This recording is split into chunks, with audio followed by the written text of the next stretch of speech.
लोकतंत्र में जहां संविधान है वहां शरिया नहीं चलेगा, वहां सिर्फ और सिर्फ संविधान चलेगा।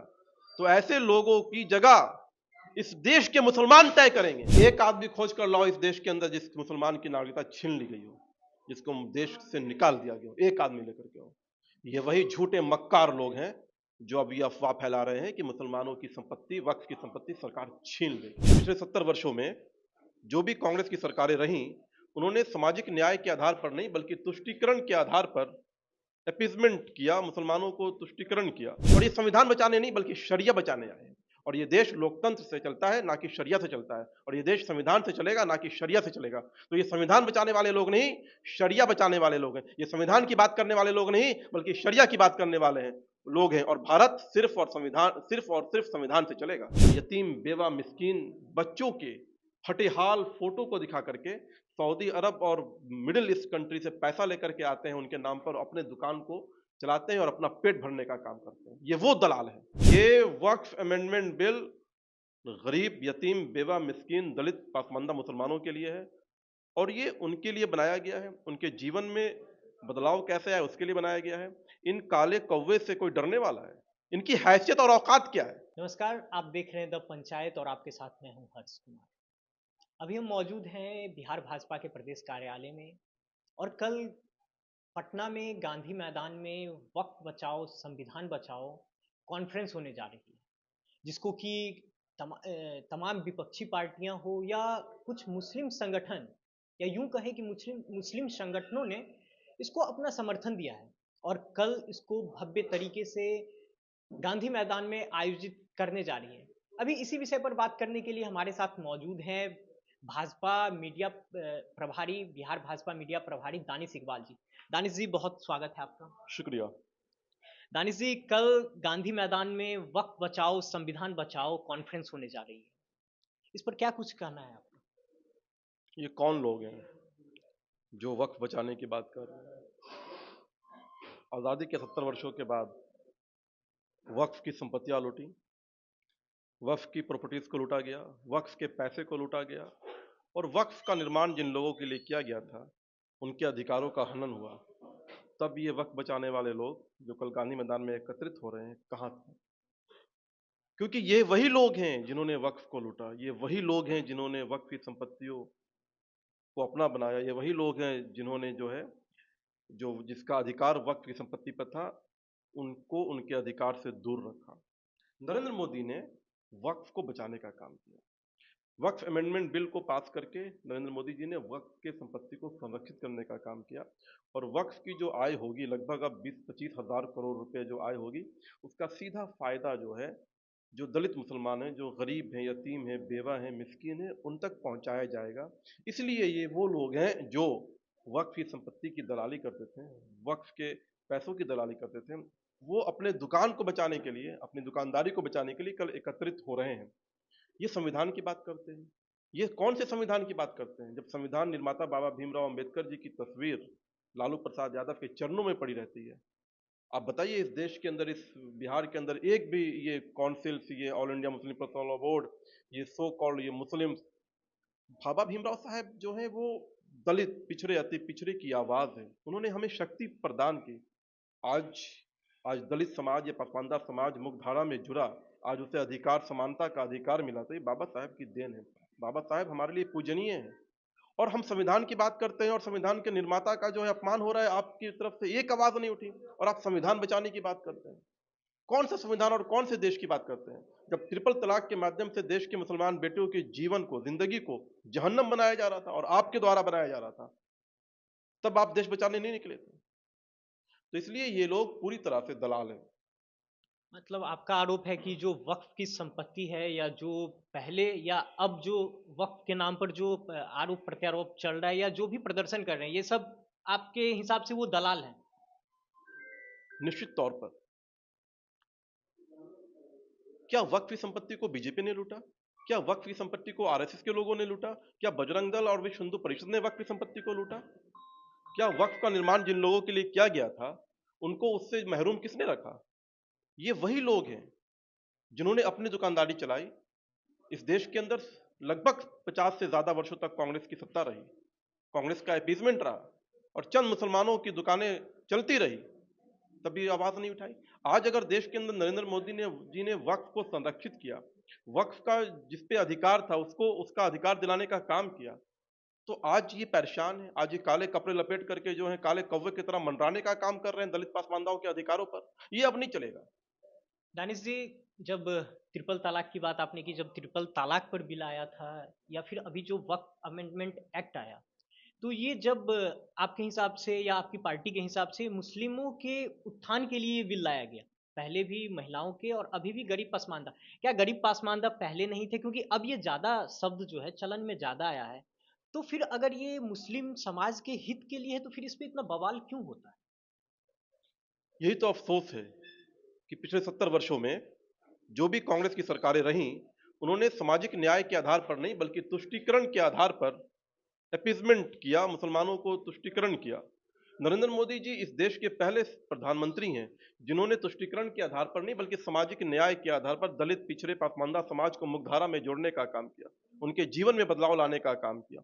और चाहे वो ट्रिपल तलाक का विषय हो या धारा 370 को हटाने का विषय हो या वक्फ अमेंडमेंट बिल हो, ये तीनों विषय ऐसे विषय हैं जिससे डायरेक्ट देश के 80% जो पसमानदा मुसलमान हैं, जो देशज मुसलमान हैं, पिछड़े मुसलमान हैं, उनको फायदा हुआ।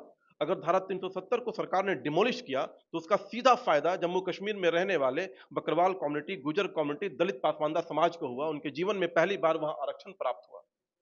ट्रिपल तलाक अगर समाप्त किया गया तो इसका सीधा फायदा मुस्लिम बहनों को, बेटियों को हुआ जिनकी जिंदगी in all India Muslim Personal Law board के लोगों ने जहन्नम बना रखा। वक्फ अमेंडमेंट अगर बिल पास हुआ तो इसका सीधा फायदा बेवा, मिस्कीन, यतीम, पिछड़े मुसलमानों को होगा।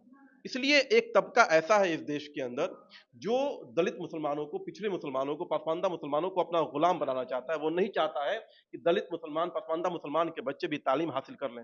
ये जितने भी Milli Council, All India Muslim Personal Law Board, ये रहमानी, ये ओवैसी, ये बुखारी, ये कासमी, जितने भी ये नाम हैं, सबके बच्चे विदेश में पढ़ाई करते हैं और हमारे बच्चे मदरसा में पढ़ाई करें। हमारे बच्चे जो है मुख्य धारा से ना जुड़े, ये अब इस देश में नहीं चलेगा। अगर रहमानी और कासमी का बेटा विदेश में पढ़ रहा है तो गरीब दलित पासमानदा का बेटा भी जो है हायर एजुकेशन हासिल करेगा।